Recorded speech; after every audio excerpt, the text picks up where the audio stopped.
Hoy, en el tema que te quema, vamos a hablar de morir por la caja.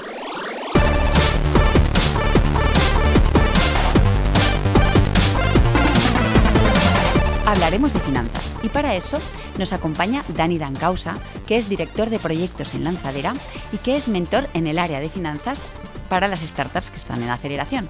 También nos acompaña Inés Martínez, que es co-CEO de PharmaLeaders Talentum. Es una escuela de formación 100% online que democratiza el acceso a la industria farmacéutica. No os perdáis el tema que te quema, morir por la caja. Dani, Inés, muchísimas gracias por venir al podcast de Lanzadera. Hoy vamos a hablar de un tema bastante complicado. Inés dice que sí. Las finanzas. Lo hemos titulado Morir por la caja, pero bueno, también se puede sobrevivir, ¿no? Sí. Total. Bueno, contarnos un poco Esperemos. acerca de este punto tan candente. Bueno, para nosotros en Lanzadera vemos que siempre decimos que los negocios o las empresas mueren por la caja y lo hacemos para llamar la atención de que es algo muy, muy importante. Y bueno, vamos a conocer el caso de PharmaLeaders hoy, que en su caso va todo bien y también tenemos la suerte que les hemos podido ayudar en cositas para que mejoren. Mucho. Qué bien. Pero vemos otros muchos casos donde las cosas no van bien o incluso negocios que aparentemente van muy bien y acaban, como decimos aquí, muriendo por la caja porque por más que venden pierden dinero o Ya. se quedan sin dinero. Vamos a analizar un poco las causas de por qué sucede eso y cómo poderlo solucionar. Dentro del itinerario de aceleración de Lanzadera, este es un punto interesante en el que tú mentorizas sobre esta área a muchas startups. Un caso es PharmaLeaders. y cuéntanos un poco, Inés, ¿cuál es vuestro caso desde que entrasteis a Lanzadera hasta el punto de ahora en el área de finanzas? ¿Cuál ha sido vuestra evolución? Bueno, pues básicamente al principio nosotros venimos de ciencias de la salud, por tanto no teníamos ni idea del mundo de las finanzas y dentro de PharmaLeaders yo me encargo de esa parte, pero claro, tenía que aprender de cero a entender cómo poder gestionar todo el tema del cash flow y demás. Entonces, ¿cómo lo hicimos? Pues al principio no teníamos ni idea, hablamos con Dani y Dani en una serie de mentorías, que es como se hacía antes, porque nosotros llevamos ya no sé si 3 años dentro del programa de Lanzadera, o sea, del programa no, ya somos residentes, pero Y dentro estáis en Lanzadera Sí. físicamente, pero habéis terminado el programa. de Exactamente. Entonces, nosotros empezamos con unas mentorías con Dani. Él nos explicó primero, o sea, lo más básico de lo básico, que era cómo estructurar el Excel para poder hacer un seguimiento correcto de esas finanzas. Fuimos viendo todo cómo se visualiza un seguimiento del cash flow, las previsiones, cómo se hace la comparativa entre lo que tú proyectabas que creías que ibas a conseguir versus lo que estás consiguiendo para ir haciendo un seguimiento de todo esto, todo el tema de los gastos, diferencias entre lo que facturas y lo que ingresas, todo este tipo de cosas lo fuimos construyendo juntos y la verdad que ahora miro para atrás y digo qué gusto haber podido estar trabajando con Dani esto, porque si no, yo sola no habría podido, porque hay demasiados conceptos. Claro, porque que ¿por necesitas comprender. dónde empezar? Quiero decir, ¿no? Total. Si no te ponen un poco de orden, ¿qué hacen las startups? Empiezan a puntear todos los gastos que tienen, y comparan con los ingresos, pero sin orden. Tú has hablado de un Excel, no sé qué herramientas recomiendas para este tipo de cosas, sobre todo al principio cuando empieza una startup a tener facturación. O sea, pasan diferentes cosas. En su caso ellas no sabían, y es como cuando vas a la autoescuela y casi es mejor que no sabes conducir que te hayan enseñado algo, ¿no? Sí. En su caso ellos no tenían formación financiera, ¿no? Pero bueno, pues sobre esa base empezamos a construir. Y como dices tú, hay veces que puntean los gastos, ojalá, hay muchos que ni siquiera puntean los gastos. Lo que hacen es, cuando les preguntas cuánto dinero tienen o cuál es su cash flow, lo que entienden por ver su cash flow es entrar al banco y ver cuánto dinero hay. Y eso es criminal No es bajo suficiente. nuestro punto de vista. Entonces, empezar por puntear esos gastos y ordenarlos es un buen punto de partida. Y para eso la herramienta, sin liarse la manta a la cabeza, es Excel. Lo único que pedimos es que exporten, o que recomendamos es que exporten los movimientos de su banco a Excel y ahí los empiecen a categorizar. Eso es el paso 1. Vale, el paso 1 está claro, ¿vale? Con la tabla de Sí. Excel, y luego hay que hacer una prospección de qué es lo que espero en unos meses. ¿Es el siguiente paso? ¿Cómo Sí, continúa? normalmente quieren empezar la casa por el tejado y quieren empezar a hacer proyecciones cuando no saben ni lo que se están gastando. Y el primer paso es primero entender qué flujo de cobros y pagos estoy haciendo, que no es lo mismo que ingresos y gastos. Y esto, por ejemplo, fue una cosa que vimos con Inés, ¿no? Ellas tenían un solo Excel, sí que tenían un Excel, pero sus ventas eran la proyección, lo que ellas querían haber vendido, pero eso luego no cuadraba con lo que verdaderamente les había, ni lo que verdaderamente habían vendido, ni el dinero que verdaderamente les había entrado en el banco. Sí, porque nosotros, por ejemplo, tenemos una casuística dentro de lo que es la escuela, que nosotros hay algunos pagos que se hacen que son íntegros, ¿no? Y otros pagos que son a plazos y los financiamos nosotras. Entonces yo estaba contando con todo el dinero facturado, como que la teníamos disponible ya, y no era verdad, tenías que alargarlo. Pero claro, yo no sabía cómo cuadrar bien todo para hacer esta proyección en el tiempo con este tipo de financiación que hacíamos nosotros. Realista a lo que estabais teniendo. Entonces lo primero que hacemos es enseñarles las diferencias entre esos conceptos, entre lo que es vender, y hay muchos negocios aquí B2B que la diferencia es un momento vendo, cierro el acuerdo, y en otro momento facturo, y hay otro momento en el que cobro.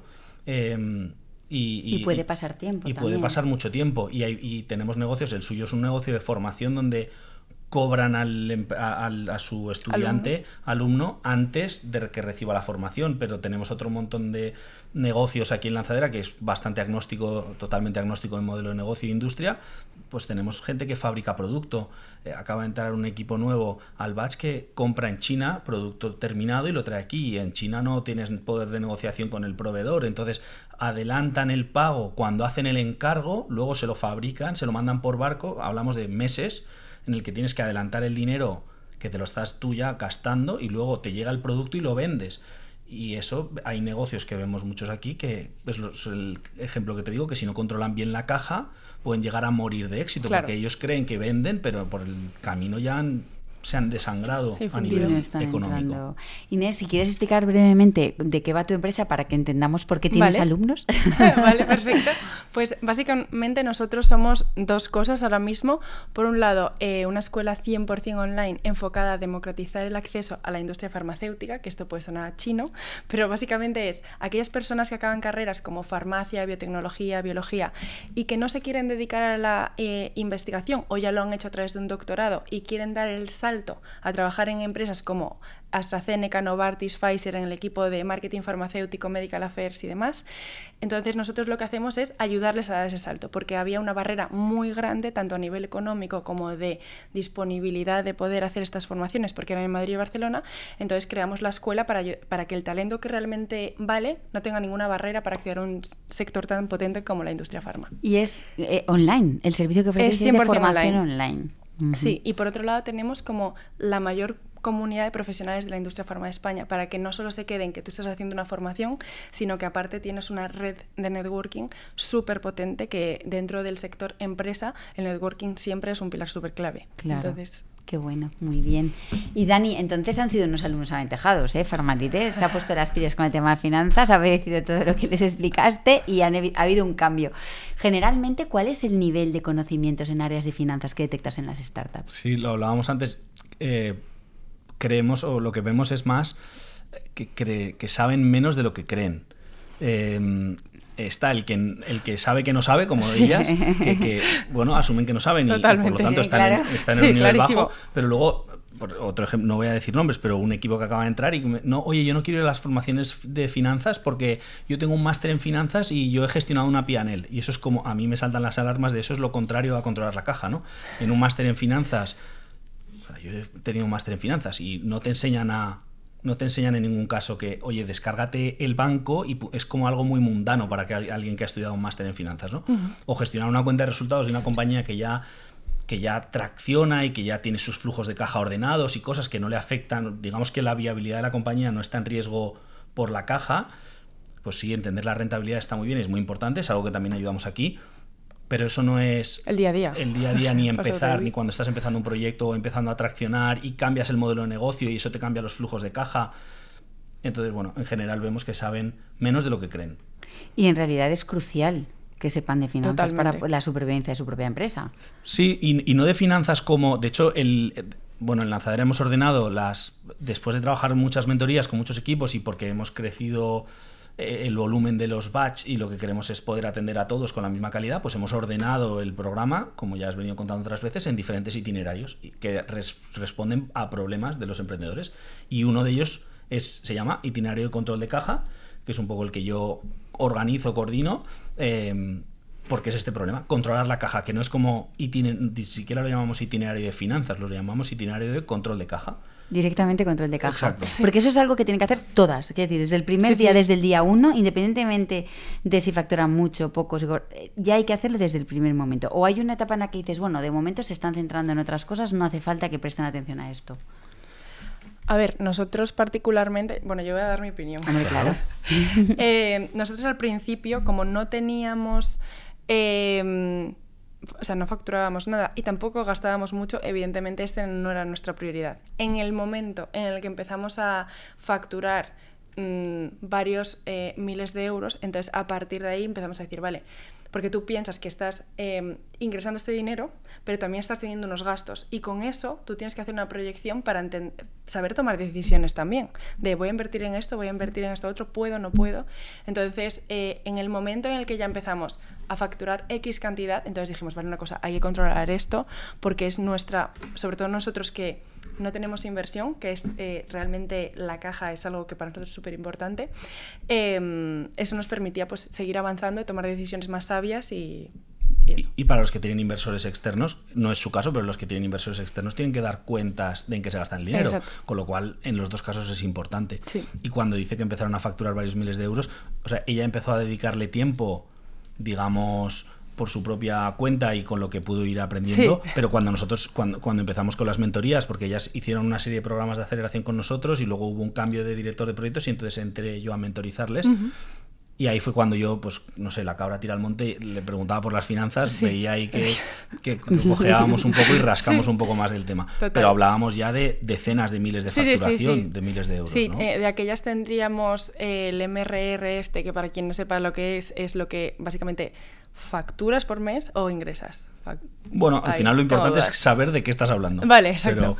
Pues de aquellas tendríamos como, no sé si 40.000... Ahora ya estamos creciendo más, pero ya para nosotros es una cantidad suficiente porque ya teníamos equipo, etcétera, entonces... El MRR sería los ingresos contables, lo que sería la facturación de vengada, ¿no? Los ingresos que te corresponden, aunque... Y está muy bien verlo así, pero luego es muy importante entender esos flujos de caja cuando entran. Claro. Por una cosa es el negocio que genero, que es lo que miran los inversores y que entendamos el valor que está generando el negocio. Sí. Pero es súper importante entender cuándo entra o sale ese dinero de mi banco, que es con el que al final pago las campañas de marketing o pago a mis vendedores o pago a mis trabajadores. Sí, ¿no? las nóminas. Porque es que realmente tampoco está en función, o sea, quiero decir, si no se hace un buen control de la caja, ya no es que vendas mucho o que factures mucho, es que si no está bien controlado, incluso vendiendo mucho, te puede llevar al cierre. Exacto. Sí, y... Bueno, aquí tenemos otro de nuestros mentores, es Salva, que viene de ser en el pasado hasta director financiero de Mercadona. Y Salva... Sí, hemos hecho algún podcast con Salva sobre el modelo de calidad total, os lo recomiendo también. Sí. Pues Salva también sabe muchísimo de finanzas y Salva, por ejemplo, mentoriza mucho a sus equipos a entender si ganan dinero con sus productos. Porque claro, si tú, producto, servicio, lo que sea, lo que vendas, si tú estás vendiendo estas gafas que son de unos emprendedores de aquí, las vendes por debajo de lo que te han costado, que eso no es, oye, la gafa, yo se la he comprado al proveedor a 7 euros y la vendo a 15, ya le gano dinero. Bueno, no, ¿cuánto te has gastado en campañas de marketing para vender la gafa? Otros 3 euros, entonces, vale, pues ya vamos por 10. Sí, más el salario del equipo, más una serie de cosas, más la oficina, más lo que toque, pues a lo mejor estás gastándote 18 euros por la gafa y la estás cobrando a 15. De verdad estás perdiendo dinero. Si vendes más gafas, más dinero pierdes. Y eso es, bueno... Desde luego. Es que es complejo. O sea, no es tan sencillo como parece. Y sobre todo en negocios más difíciles que el nuestro. Pero el nuestro, porque también tenemos cierto margen de maniobra, pero si ya es un producto tan con un coste tan reducido, yo creo que es más difícil todavía. O si es más grande, o si es productos de mayor coste, no sé, el batch pasado ha entrado por aquí una empresa que hace neveras, o no lo sé, o gente que haga desarrollos de software de productos que estás pagando nóminas de desarrolladores a miles de euros cada mes, ibas invirtiendo hasta que ese producto lo consigues empezar a vender y al principio vendes licencias de cientos de euros, hasta que recuperes esa inversión, Sí, el flujo de caja ha sido gastar. Negativo. Y es difícil. Yo, cuando habléis de una cosa que a priori puede parecer tan complicada para un emprendedor, pienso, pues que lo dejen en manos de una gestoría y que el gestor controle la caja de la startup, porque no es una buena idea, o si es que no lo es. Voy a dar mi opinión. Yo creo que al principio tienes que hacerlo tú. Como todo en la startup, tienes que entenderlo. Entonces, si tú te metes al grano, en plan, te metes ahí a hacerlo al barro, no al grano, entiendes perfectamente cómo es la estructura, cada uno de los términos y demás. En el momento en el que se lo tengas dominado y para ti suponga más bien un trámite el gestionarlo, entonces yo sí que lo delegaría y discutiría los términos con la persona con la que Pero que ya lo lleve y sabiendo demás. de qué va y qué Sí. lleva entre manos. Exacto. Incluso bueno, en Farmalider somos más amigas de incorporar el know-how en el equipo, entonces si puedes En vez de incorporar un CFO o lo que tenerlo sea. in-house antes que Sí, porque contratarlo. que alguien lleve esa parte, creo que es una parte muy delicada que necesitas controlarla para poder tomar decisiones. O sea, verla ahí todos los días y entenderla. Pero evidentemente si no tienes tiempo, pues sí que lo puedes delegar. Yo, uno, coincido 100% con lo que dice Inés, y dos, es verdad que gestoría recomendamos desde el día 1, pero estas cosas como que te contaba antes de un emprendedor que cree que sabe más de lo que sabe, suelen creer que la gestoría les va a hacer el control de caja, y no es así. La gestoría hace la contabilidad, las nóminas y presenta los impuestos. Muy pocas gestorías realmente te hacen, vamos, de hecho yo no he visto ninguna que te haga un Excel con el control de la caja. Eso te lo hace un servicio de CFO externo, que es al final lo que está diciendo Inés, Claro. pero yo contrato a alguien. Imagínate, nosotros aquí en Lanzadera tenemos a Advisor de partner para esto. Pues Advisor tiene una serie de gente que presta este servicio de que te puntean el banco, el Excel, te lo montan y te lo dan reportado. Pero coincido 100% con Inés en primero que lo haga el emprendedor para luego poderlo delegar. Es una filosofía que tenemos aquí mucho, y en esa delegación puedes efectivamente primero contratar a un experto porque te lo haga muy bien, Claro. y luego incorporar ese talento dentro de tu equipo. Del ¿no? equipo. Pero Esa sería la mejor fórmula, ¿no? Entonces, Sí, tener o sea, a alguien dentro. desde nuestra experiencia, sí. O sea, cuando incorporar a una persona dentro del equipo, yo creo que cuando ya los volúmenes que manejes o cuando la estructura del cash flow y todo es muy compleja. Y entonces, por ejemplo, si tienes un montón de proveedores, luego, yo qué sé, vendes diferentes tipos de productos, tienes diferentes tipos de márgenes, todo eso, entonces es que yo ya incorporaría a alguien que se dedique particularmente a eso, más toda la conciliación de todas las facturas y todo esto. Nosotros tenemos delegado todo lo que comentaste tú, eso sí, tenemos una gestoría y una asistente virtual, que es una chica gallega, que nos lleva todo esto y la verdad todo es súper ordenado y súper claro. Y es una manera, evidentemente, no tienes que dedicarte a todo, pero lo clave es decir, la caja sí que al principio tienes que tenerlo dominado. O sea, yo entiendo además que a pesar de que ahora tienes una gestoría y has dicho asistente virtual, pero que es una persona que te hace como de administrativo, que recopila las facturas, pero el control yo lo miro siempre, al final lo llevas tú, ¿no? Todos los meses, al final de mes, hago la revisión de toda la cuenta bancaria, lo tengo categorizado, automatizado, fórmulas y demás, para que todo vaya, o sea, evidentemente... Has creado un monstruo de las finanzas, Dani. La estoy viendo aquí. Me lo han dicho varios. La estoy viendo tan preparada.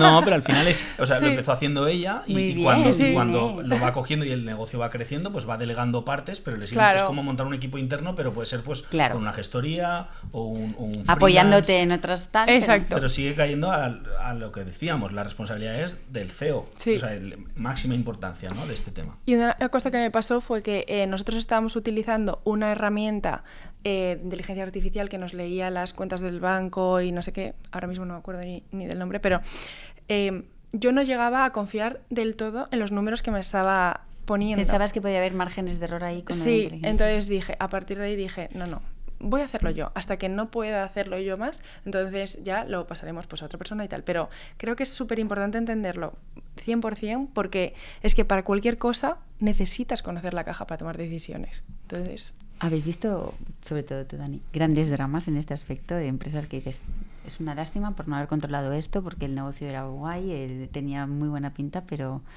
Sí. Pasa, ¿no? Es una realidad. Sí, sí que pasa. Sí que pasa. Parece que es más habitual los negocios que no terminan de levantar el vuelo y de empezar a vender, y Ya, eso es otra que realidad. no han encontrado Sí. su producto más su mercado, apetecido. sí. Pero también los hay que venden mucho y, mira, tengo otro equipo que acaba de entrar al programa y que por cómo es su flujo de caja tienen una serie de pedidos, es decir, podemos decir que tiene una serie de ventas que ahora mismo no puede servir porque por cómo es ahora mismo su estructura financiera, ellos compran el producto, una vez han cerrado la venta, hacen la adquisición del producto y luego se lo alquilan a su cliente porque es un modelo de alquiler, ¿no? Pues ahora mismo no tienen dinero para poder comprar los productos que ya tienen vendidos y entonces no están creciendo sus ventas ni sus ingresos porque literalmente están ahogados económicamente para poder atender ventas. Y eso es porque no han sido, o sea, porque han gastado demasiado, no han sido muy Bueno, comedidos al principio con esos gastos, o no sé, es porque se recomienda ir como más piano al principio. En este caso es que es un modelo de negocio donde la parte financiera es muy importante y bueno, pues se han encontrado un primer escollo, digamos que acaban de empezar a validar y estaban haciéndolo, esa financiación de la compra de los materiales de su propio bolsillo, y esto normalmente se escala pues levantando otro vehículo en el que inversores te ponen deuda, que aquí vemos otro caso bastante habitual de error, que es gente que para financiar lo que es equivalente a deuda lo que hacen es levantar capital de inversores y dan parte de sus acciones a un inversor, que en el fondo lo que está haciendo es financiar operaciones, y eso es tradicionalmente lo que hace un banco. Yo entiendo el punto en el que estamos empezando la compañía, el banco no me financia, eso se llama Venture Debt, ¿no? Es igual que Venture Capital, pues Venture Debt. Y hay inversores que hay vehículos especialistas de Venture Debt y los bancos están sacando sus fondos de Venture Debt, y también hay otros inversores tipo Business Angel que invierten más en la deuda, que dan menos rentabilidad que el equity, ¿no? Que el capital, pero tampoco tiene tanto riesgo porque yo estoy financiando la compra de, no sé si bicis, por ejemplo, o de máquinas de café que luego se alquilan por suscripción, por ejemplo. Y bueno, eso.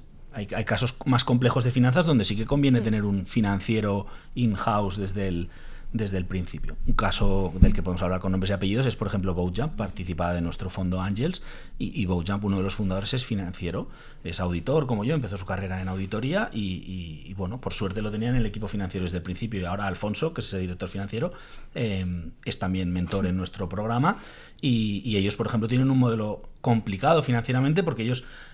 El cliente les hace una reserva de un viaje en yate, a lo mejor ahora en octubre, para viajar en agosto del año que viene, y hace un pago de una reserva, pero ese pago realmente no es un ingreso, porque la empresa no tiene derecho a ese ingreso, no ha generado ese dinero hasta que no le aporte valor al cliente. El valor se lo va a aportar la quincena de julio en la que esa persona viaja. Luego, 15 días antes de ese viaje, le van a cobrar el resto del importe. O sea, es muy complicado financieramente, ¿no? Y ahí, imagínate, o cuando les vino el COVID y tenían un montón de reservas con un montón de dinero cobrado y guardado por ellos en su cuenta a costa de reservas del año siguiente, y esas reservas llega al cliente porque ha venido el COVID y te las cancela, y bueno, hay modelos donde las finanzas son más complejas que en otros, y conviene más tener más profesionales. Dani, tú en tus sesiones, en tus mentorías, hablas del análisis en base a 100. Sí. Explícanos un poco esto. Bueno, el análisis en base 100 es, al final, se puede hacer con el cash flow o con el balance o con la P&L, la cuenta de resultados, pero al final es poner a cierta partida, darle el valor 100 independientemente del valor que tenga. Por ejemplo, el análisis de la P&L en base 100 sería poner, yo independientemente si vendo 5, 10.000, 15.000, 20.000 euros, pongo 100. Y lo que hago es poner todo, al final es ponerlo todo en porcentajes. Es como que las ventas es el 100%, y a partir de ahí pongo, bueno, pues vamos a coger el caso de PharmaLeaders. PharmaLeaders no tiene, como estas gafas, por ejemplo, un coste de bueno, si tenéis un coste de producción. Sí. Pero que son horas, ¿no? Sí, exacto. Que serían los profesores, imagínate. Pues ellas facturan 5.000 euros este mes, pues ponemos 100. Y se han gastado 2.000 euros en profesores. Es mucho menos, pero 2.000 euros en profesores. Pues eso es el X% de 100. Y es poner todo en porcentajes 100. Sobre 100, que es la línea principal. Eso lo que nos permite es ver la evolución cuando hacemos las proyecciones de cómo eso se comporta. Y lo que solemos ver es que los emprendedores, cuando hacen las proyecciones, tienden a hacer varias cosas mal que se ven en los análisis en base 100. Por ejemplo, como normalmente están cobrando poco, suben los salarios, pero a la larga tienden a infravalorar que hace falta más gente para dar servicio a más clientes. En su caso, imagínate que dijera, no, sí, yo voy a tener una eficiencia en el número de alumnos por profesor, suelen proyectar mucha más eficiencia en el número de alumnos por profesor de la que luego realmente vemos que hay. O equipos que hacen ventas B2B suelen pensar que van a vender a muchas más empresas teniendo menos comerciales proporcionalmente. Eso lo vemos en un análisis en base 100, donde a lo mejor el gasto de personal tiende a, según ellos, bajar, me lo invento, de un 20% a un 10 o un 5%. Pues eso no tiende a pasar. Y lo mismo con los gastos de marketing, que al final es lo mismo, es vender. Las estrategias go-to-market tienden a ser cada vez más. Y si hago marketing digital, que lo que estoy es invirtiendo por comprar demanda de palabras en Internet, eso se satura. Y al final, cuanto más saturado está, más cara es la puja. Por lo tanto, el gasto de marketing digital también tiende a subir, no a bajar. Entonces esas cosas se ven en un análisis en base 100 y es lo que recomendamos. Y las proporciones observar un poco cómo se prevén. Exacto. ¿No? O otra que suelen creer que van a aumentar mucho su margen. Nacen con vuelvo a este ejemplo de estas gafas. Yo estas gafas las consigo a un margen del 50% y yo creo que voy a conseguir subir ese margen al 80%. Por eso es importante, eso no suele pasar tanto. Suele pasar que suben más los costes que bajen. Claro. Y entonces, por eso Ángels, por ejemplo, se fija mucho en que los negocios decimos que sean rentables en pequeño, porque si tú ya cuando estás siendo pequeñito no eres capaz de hacerlo rentable, pues es difícil que luego el escenario suele empeorar. Exacto. Sí, porque todo se vuelve más complicado. Al crecer suele haber más líos de personas, más líos de, yo qué sé, de operaciones en diferentes territorios, y eso tiende a ser más costes.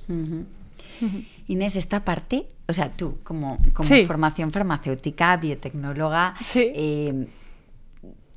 tú tenías ya esta predisposición a coger las riendas de una cosa que a priori parece muy ajena a tu propia formación y a tu vocación, ¿no? Sí, pero bueno, primero, cuando eres emprendedor tienes que tener predisposición a hacer todo. Pero Irene y yo tuvimos la suerte de que poco a poco, naturalmente, nos fuimos dividiendo en las cosas que más nos llamaban a cada una de nosotras. Y a mí, por ejemplo, el mundo de los números me gusta, o sea, no soy súper experta, pero es algo que sí que me motiva a hacer, y controlar la caja y aprender sobre finanzas a mí realmente me motivaba. Hay otra gente que sé que no le gustará nada, que tendrá que hacerlo y luego a lo mejor encuentra una persona que lo haga por él. Exacto. Pero a mí, por ejemplo, me sigue gustando entender toda esa parte de los números, las proyecciones, porque aparte la parte de las proyecciones particularmente a mí me gusta mucho entender cómo podemos hacer las cosas para seguir creciendo y todo esto, o sea, para tener un poco la visión de futuro y hacer no sé, proyectar tu empresa en un futuro. Es necesario pasar por estos procesos, ¿no?, de análisis y perder tiempo. No sé si ocupa mucho tiempo en tu día a día este tipo de... O sea, ¿el pensamiento a largo plazo? O sea, no, para poder hacer una predicción de cómo va a estar tu empresa y pues eso, como hablabas antes de las inversiones que puedo o no puedo hacer, cómo me veré dentro de 5 o 10 años, cómo estará Farmarides, o incluso para el control diario, ¿no?, del día a día de la empresa, ¿dedicas mucho tiempo? O sea, para el control diario no, solo dedicar al final de mes pues aproximadamente 2 horas al final del mes para ver que todo va bien y demás, y si hay que tomar alguna decisión. Nosotros en Farmalides somos súper transparentes, entonces al final del mes todos los números se transmiten a todo el equipo y veo si hay algo que estamos a lo mejor pues gastando demasiado o no estamos llegando a números, lo que sea, para avisar al equipo de chicos, esto y esto hay que mejorar. Con una regularidad mensual. Sí, y con eso yo voy muy cómoda, pero antes lo hacía cada 15 días, porque como... Con más frecuencia. Sí, porque yo que sé, teníamos a lo mejor menos ingresos, íbamos incorporando equipos, había más gastos, había que regular quizá más ahogados, entonces no querías que pasara mucho tiempo sin tú mirarlo. Y descubriendo el mundo de los impuestos y todas estas cosas, lo descubres y bueno, en fin. Y bueno, eso por un lado. ¿Y cómo era la pregunta? Simplemente era el tiempo que dedicabas. Bueno, eso. Sí. Y entonces, luego, el pensamiento a largo plazo y la proyección, yo sí que ahí sí que le dedico más tiempo de manera regular a lo largo de los meses. Como en horas, no sé, porque yo estoy encargada de el pensamiento a largo plazo de Farmalides. Como la estrategia, ¿no? Sí, la estrategia. Entonces, diría que a lo largo de la semana, no sé, en horas, pero por lo menos 2 días enteros de estar pensando en eso o accionándolo, lo hago. Pero que una cosa es esa reflexión, investigación estratégica, y otra cosa es plasmarlo en las proyecciones que tú le estás preguntando, ¿no? Las proyecciones lo haré una vez un día en el año lo dejo todo plasmado, lo hablo con el equipo, se va modificando si hay alguna cosa y ya está. O sea, porque eso lo dejas plasmado una vez y solo vas revisándolo cada mes de que vamos llegando a eso. Y se está cumpliendo como los objetivos que habías planteado. Ahora sí. O sea, ¿sí? Sí, la ¿Cuáles verdad. son tus previsiones para la empresa en los próximos años? O sea, las previsiones es que, o sea, no sé exactamente en qué decirte, pero seguiremos creciendo en alumnos. Para nosotros lo más importante ahora mismo es crecer en número de prácticas y en empresas que confíen en PharmaLeaders, que ahora mismo tenemos 140 y queremos seguir creciendo porque de esa manera tenemos más oportunidades para los alumnos y podemos llegar a más talento que podamos incluir dentro de, o sea, hacer que acceda a la industria farmacéutica.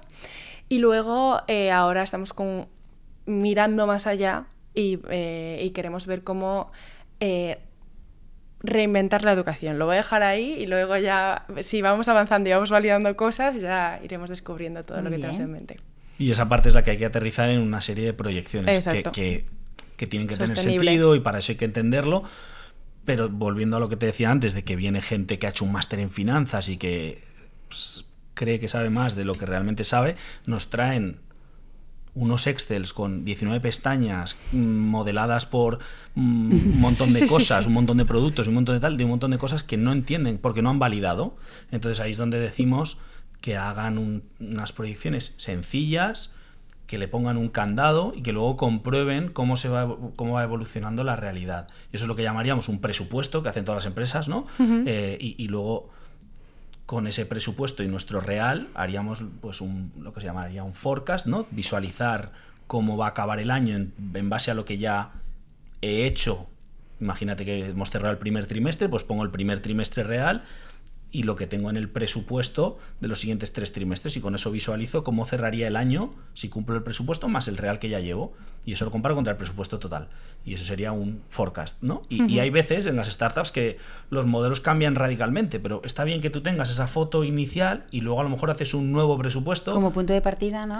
Exacto, pero que sea sencillo porque y también hay inversores que vemos que piden a emprendedores currarse y las proyecciones y cosas que a mí lo que me demuestran es que ese inversor no sabe la realidad. No sabe la realidad. Y ojo, que hay que hacer proyecciones, sí, pero no hay que hacer proyecciones a 10 años detalladas por canal cuando ni siquiera has tenido más a corto, ¿no? Tu primer cliente. A ellas a lo mejor ahora sí, porque tienen un negocio, tienen 3 productos, ahora tienen 3 cursos, están pensando en hacer otro modelo de negocio que también es de formación incorporado a esto. Ahí ya puedes, cuando ya tienes... Sí, pero nosotros no proyectamos más allá de un año, ¿eh?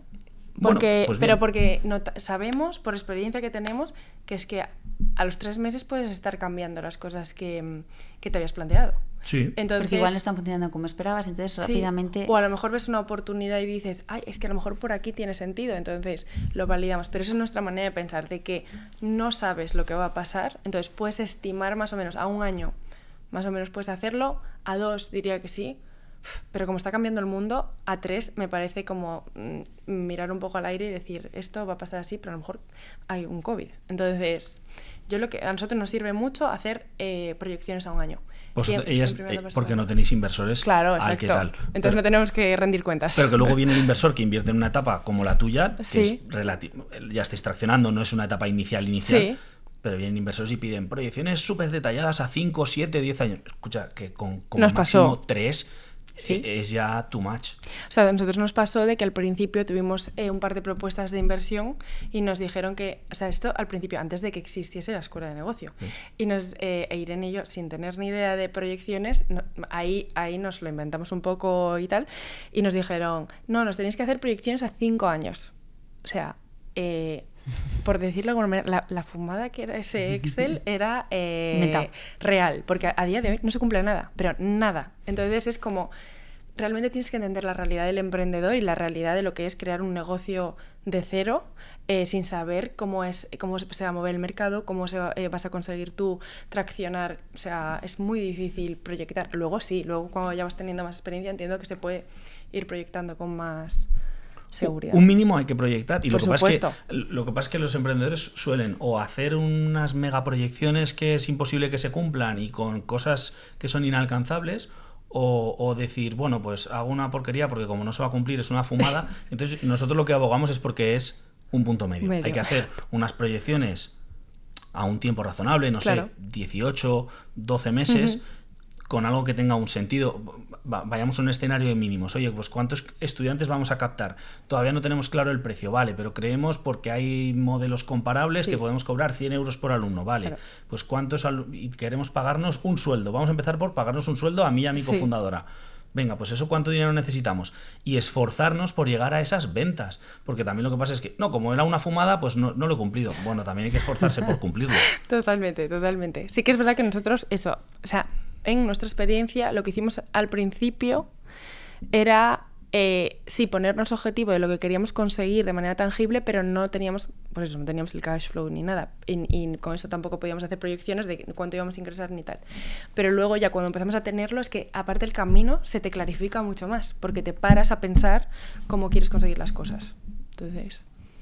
La verdad es que es muy interesante. Es todo como un nuevo reto, ¿no? para los emprendedores. Sí, muy chulo. Pues, bueno, os agradezco un montón que hayáis venido a contarnos todos vuestros aprendizajes y todas vuestras lecciones sobre este tema, que es súper, súper importante para los emprendedores.